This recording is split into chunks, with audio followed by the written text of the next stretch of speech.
pioneer costumes, assembled at the Manasseh Cutler Church in Ipswich, Massachusetts. They were gathered here to recreate as faithfully as possible an important event in the history of our nation. It was their desire and purpose to emulate the trek of the first pioneers to leave Massachusetts, travel west, and settle the Ohio country. That great event, which in the past has been all too little known to most of us, took place on December 3rd, 1787, a century and a half ago. At that time, a band of pioneers assembled at this same church in Ipswich before starting their long trek westward. They had planned to establish new homes for themselves and families in the wilderness that lay north and west of the Ohio River. And so, in commemoration of that famous trek, our modern pioneers will relive the events of those days. The time, December 3rd, 1787. Quiet, men. Reverend Cutler has a message for you. Brothers, we have waited a long time for this memorable day. 33 years ago, at the Albany Convention, the first step was taken toward a union of our American colonies. Of equal importance, however, were the discussion and plans for obtaining control of the Northwest Territory. Since that meeting, you and thousands of your countrymen were forced to take up arms to free yourselves from the unjust burdens of a tyrant. The blood shed at Concord, Bunker Hill, and Valley Forge was not in vain. It proved beyond all doubt that you were right in your courageous fight for justice. We have become a free nation, free to govern ourselves according to the dictates of conscience and the principles of justice. The last obstacle has been removed. By the passage of the recent ordinance, you are free to start your journey to the great Northwest.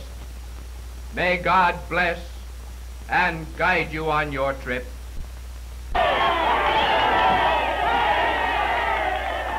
original pioneers who started the trek had, with a number of other soldiers of the American Army, previously formed the Ohio Land Company.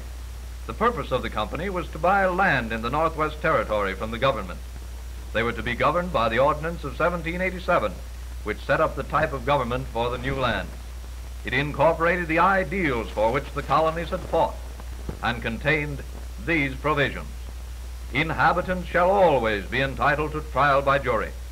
There shall be no slavery or involuntary servitude. And above all, in this territory, no person shall be molested in his mode of worship. With these thoughts in mind, the pioneers started their journey, leaving behind them the comforts of home and the companionship of families and friends. They faced the hardships of winter travel in the hope of reaching their destination in time to plant crops in the springtime. 15 days later, the pioneers arrived at Newburgh-on-the-Hudson. The original party had vivid recollections of the hardships they had endured the winter of 1782, when they were encamped here as part of the main troops of the Continental Army. 3 of the men visited the old headquarters. It brought back memories. Their conversation may have been this: "The old place looks much the same. Remember that miserable winter we spent here? Our requests spurned by Congress. There was only one person who could control us, General Washington. If it hadn't been for our love and respect for him, we might have started a civil war." The state of affairs that winter was more critical than most people realized. Never before had plans for the permanent unionization of the American colonies been more in jeopardy. After leaving Newburgh, travel became more difficult. They left behind the thickly populated areas where the roads were good and started cutting through the wilderness to follow the original route. Now there were no roads, only trails, and with the exception of a very few locations, all streams were forded. Progress had been slow, and each succeeding day it became slower as they traveled farther into the mountains. Then, to add to the hardships, the weather turned bitter cold. Snow began to fall, and the steep mountain grades, which ordinarily were treacherous in dry weather, now became almost impassable. The pioneers did not stop, but kept plodding slowly onward. It seemed that the farther they traveled into the mountains, the harder it snowed. Mile after mile they struggled through deep snowdrifts and along slippery mountainsides. Even these hardships did not stop them, because they were still determined to reach the Ohio country by spring. The storm had almost subsided. As they reached the western slope of the mountain, the going became a little easier. This gave them new hope, for the worst part of their journey was almost at an end. The caravan progressed quite rapidly from here on, and by January 23rd, almost 8 weeks after their departure from Ipswich, they first looked down on the Youghiogheny River at Summerill's Ferry, a place which is now known as West Newton, Pennsylvania. Many weeks were to be spent here in further preparation for the completion of their journey. A site was selected for their semi-permanent camp near a spring-fed brook, so that they were assured of an ample supply of water for both themselves and their animals. The trip so far had been no more difficult than they had anticipated, and although the men and animals were very tired and weary, they were all in good health. There was plenty of work to be done preparing the camp, but the men went about their duties with new hope in their hearts. They were happy with the thought that this place was to be their home for quite some time. The camp was a scene of many activities as some of the men busily engaged themselves in unloading the duffel from the wagon, while others gathered firewood and cleared away the brush. A pioneer had to be very resourceful and a jack of all trades. He had to be able to care for himself as well as his animals. For practically the first time on the entire trip, the men allowed themselves to relax a little. They had their light moments, too. Shall I trim it close? No! Even the dog received his share of attention, because he was a friend of all the men. The ox driver had perhaps the most difficult task of all, caring for the oxen. Now, an ox may be a patient, hard-working animal, but he becomes unruly when led to the shoeing stall. If not properly handled, he may break the stall to bits. First, a band is put in place and drawn tightly so that it takes some of the weight off the animal's legs. Then the hoof to be worked on is roped securely in place. This can be quite a job if the ox decides not to cooperate, and usually that is the way it happens. The next operations require a great deal of care and skill. The hoof of an ox is much thinner than that of a horse, and if care is not taken, the hoof will be cut through. On account of his cloven hoof, an ox requires 2 half shoes instead of a single one.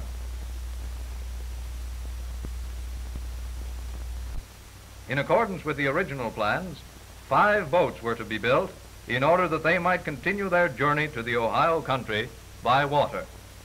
These boats were to carry the men, animals, equipment, and food.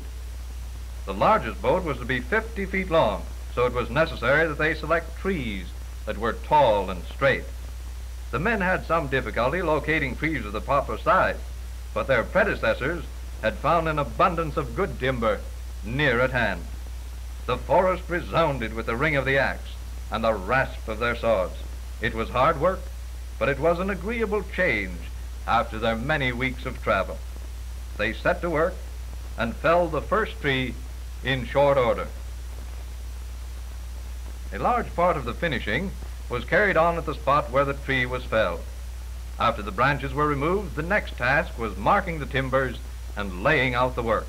The men divided into groups. One group worked with the saws, sawing to the line. Others rough-dressed the timbers with broad axes. Those skilled in the use of the adze applied the finishing touches to the great beams.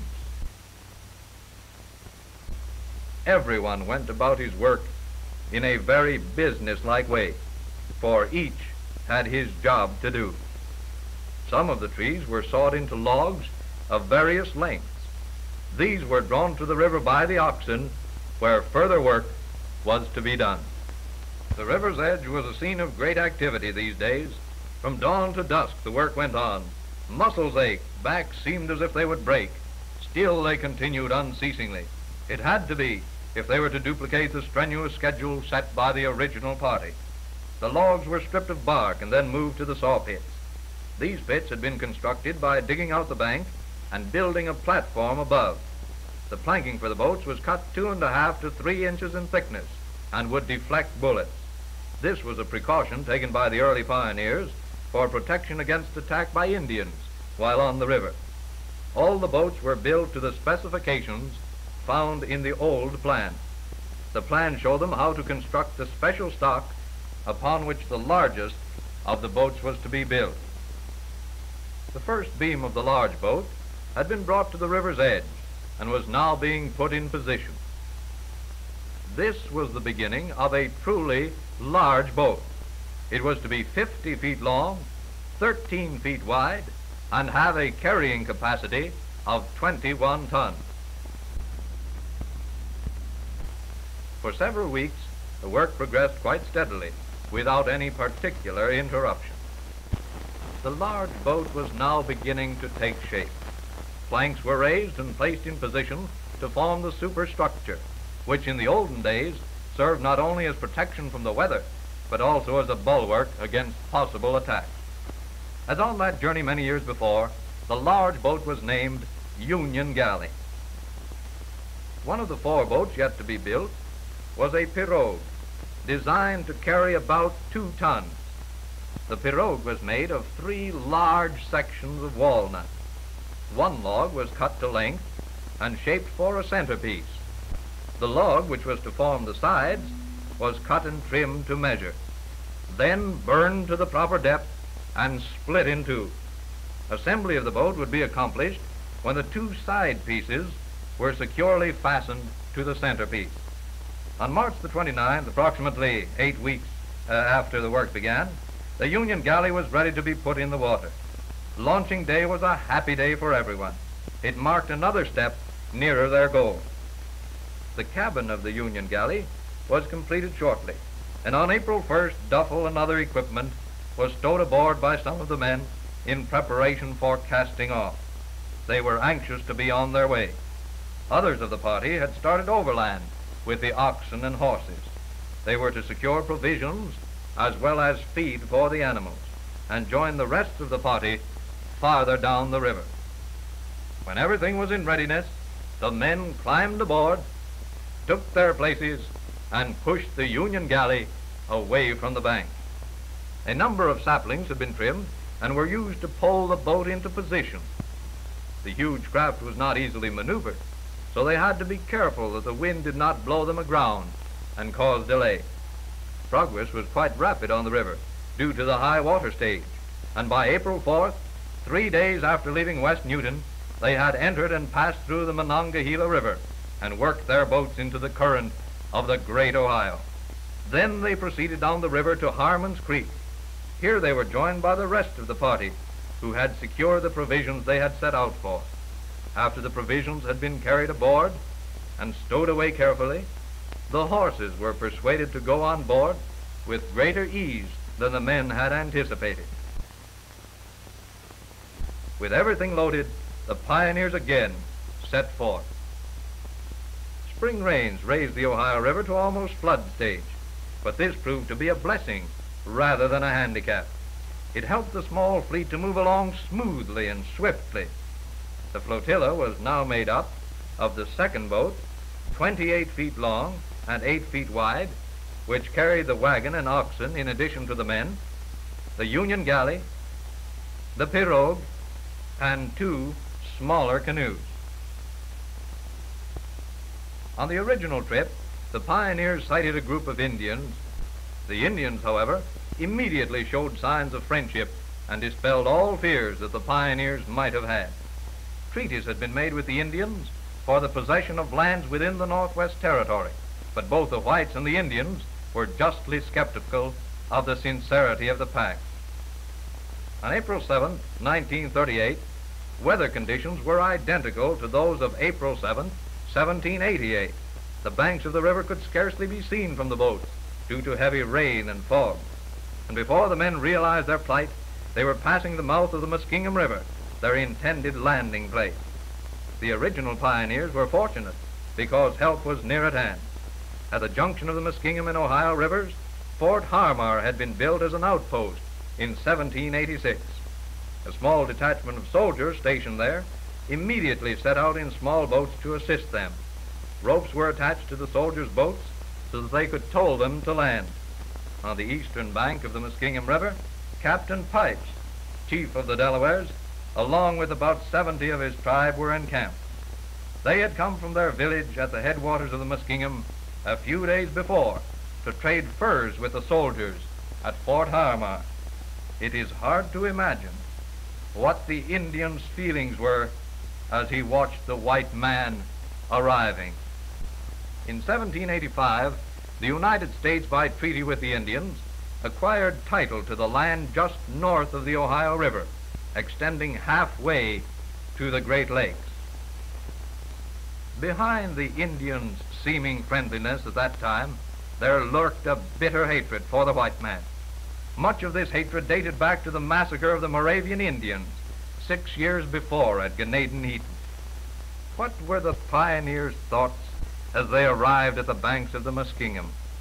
Were there memories of the dire tales told in their New England homes, of Indian massacres and torture? Would peace with the savages continue here in the Ohio country? Whatever thoughts the pioneers of 1788 may have had, they kept them well hidden and did not allow them to hinder their progress. Probably they were too busy unloading their boats to spend any time with such reflections. The men had taken a great deal of care to protect their provisions on the river trip, but even so, a large quantity of them had become wet and spoiled. They did not permit this loss to discourage them, nor did they tarry long to greet the Indians, but set to work immediately. Those of the party who understood surveying were assigned the task of laying out the Ohio Land Company's property. Here, in the midst of a great forest, dotted with terraces, cones, and other fantastic works of the mound builders, it was demonstrated, as they cleared the wilderness and placed the cornerstones, how hard manual labor, great vision, careful planning, and able leadership were necessary to carry out this venture successfully. The men had banded together with one purpose in mind, that of helping each other build permanent homes for their families. The Ohio Land Company organized another expedition in the east which escorted the women and children to these homes. The first tree which was felled was a buckeye tree, and eventually became the symbol of the settlement. Tree after tree was drawn from the forest. Again, the oxen demonstrated their hardiness and strength. Much credit goes to these faithful beasts for their part in the success of the expedition. The work moved along rapidly, and 5 weeks after the pioneers arrived at the Muskingum, 150 acres of land had been cleared and planted to corn. As each plot of ground was cleared, great hand-hewn beams were brought to the site. While this work went on, hunting parties were busy attempting to replenish the food supply which had spoiled on the river trip. On their return, the hunters reported an abundance of buffalo and deer, saying they were as plentiful as sheep in Massachusetts. As these men toiled, surveyors were making rapid progress in their work of laying out the Ohio Company's land.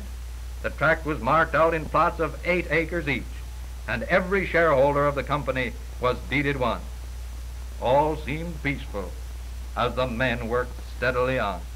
If, however, they could have foreseen what was to happen in the next few years, perhaps their spirits would not have been so high. For soon the entire Northwest Territory was engaged in a great Indian war, and it was not until 1795 that the Treaty of Greenville was signed and peace with the Indians was assured in the Northwest Territory. Up to that time, migration to the Ohio country had been slow, but with the coming of peace, many new villages were settled, and from the banks of the Ohio River to the shores of Lake Erie, progress moved forward rapidly. Schools and churches came into existence, and the social activities of the church included many a wedding similar to this. Those pioneers, and hundreds of thousands like them, carried over the threshold of the Northwest Territory a great civilization. With them, they carried a new religious freedom, and a new democracy. We have been left a great heritage.